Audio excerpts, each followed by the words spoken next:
Que ce soit la danse ou les chansons, j'ai toujours aimé ces. Né d'où chanter, mon père biologique est un producteur de musique de Madagascar. C'est un peu une histoire de famille. J'ai toujours été dans cette je ne revois faire semblant de chanter devant un faux public. C'est une passion. Depuis quand avez-vous décidé de vous lancer dans l'industrie musicale? C'était il y a environ 7 ans. J'ai commencé à chanter devant un public en faisant partie d'orchestre. Je faisais aussi des spectacles où je chantais beaucoup de reprises. Il y a 2 ans environ, après les pandémies, une épreuve personnelle. J'ai eu envie de me consacrer sur mon propre développement artistique. Je vivais très bien avant, j'ai voulu aller plus loin. J'avais déjà mes propres morceaux écrits dans mon cahier. Mes idées étaient et j'ai décidé de tenter l'expérience. Comme on démarre justement dans le milieu, de peut-être j'avais énormément d'idées. Que ce soit de chansons clips. J'ai eu la chance d'être entouré de personnes qui travaillaient dans l'audiovisuel. Donc il fallait que j'arrive à convaincre ces personnes de m'aider à produire mon travail. J'avais ce fantasme de démarrer une carrière avec un gros clip un peu d'américain. Et c'est ce que j'ai fait. Il faut vraiment arriver à entraîner les gens.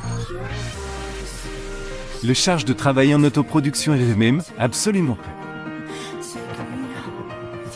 Dans mon métier, j'ai toutes les casquettes. Celle de l'artiste bien entendu, mais aussi celle du producteur, de l'agent, du communicant, etc. Je suis obligé de toucher à tout. C'est le risque de l'autoproduction. J'ai dû trouver des défauts seuls, enfin c'est vraiment beaucoup de travail. Il y a plus de responsabilité, il faut en être conscient. Alors oui, c'est génial de créer tout, mais il faut s'assumer. Comment définissez-vous votre style musical? Je me place dans le pop urbain. Mais à côté de ce, tout peut retrouver des sonorités affreuses encore hip-hop. Il y a aussi de la soul. Je me range dans cette variété parce que je suis assez libre de faire ce que je veux dans la musique. Qu'en êtes-vous dans votre carrière? Je compose avec Jordi Vidal.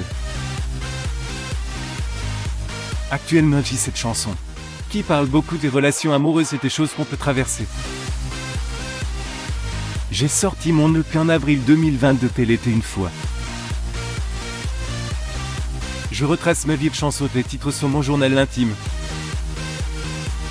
J'essaie de raconter une histoire et de partager son évolution. Et dans cette EP tout s'enchaîne.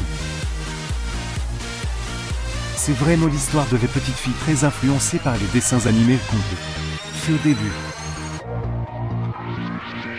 Puis après tout passer les femmes. Je me confie beaucoup à travers mes chansons. Quand on est artiste, comme on passe au-dessus de l'époque que tout s'arrête, c'est un travail de chaque jour. On sait que vivre de ses passions est très compliqué, mais c'est ce qui donne le fouet. L'envie d'aller que chaque fois plus loin et de dépasser cette peur.